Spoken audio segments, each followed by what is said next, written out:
Welcome everyone to the Akron Art Museum Gridiron Challenge Weekly Review Show. I'm your host, Dr. Mitchell Kahn.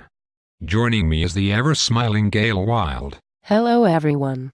It's a pleasure to be here. You know how much I love all of you. Well, I'm not sure our listeners believe that, but let's move on to this week's games. We had a big matchup between Saul a Witness and Helen at Sea. In what looked like it might be an artistic game turned into a rout by Saul. No player scored major points in the game, but Saul got good scoring from everyone. When your kicker gets you 16, you know you're having a good day. It was a tough day for Anatsi. D'Angelo Williams gets 0 points and Tom Brady only gets 17. The rest of the lineup pretty well sucked. Let's move on to the Jokic against Donald Judd Nelson. You know, Gail, I've had Jokic. It's not very pleasant. Too much information, Mitchell. Too much information. Can we please just stick to the games? The itchy ones really put it to the Judd. They got the high score this week. Adrian Peterson was supposed to see limited action and he goes for 2 touchdowns and 20 points. Yeah, it was all over for DJ, and Cam Newton only got him 12 points and Megatron got the yardage but no touchdowns. Those kinds of performances will guarantee a loss. You're right about that. Newton should get you at least 20 points a game.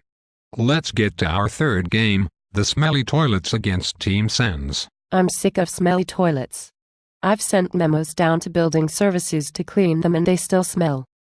Gail. Did you ever think you might just be working into the restrooms after someone takes a nasty shit? No. I know building services and cleaning them. Enough already, let's get back to the game. The Toilets scored big with their Matt Ryan-Julio Jones combination. Those two got him 53 points.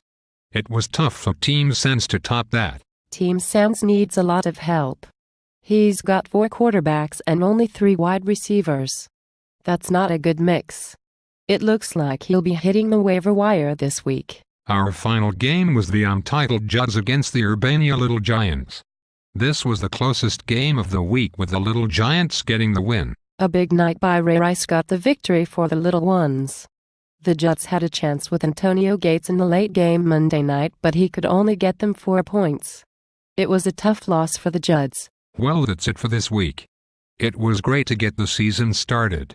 Any final words, Gail? No. I have to go downstairs and check the toilets. I can smell them from here. Geez, Gail, lightened up already. See you all next week.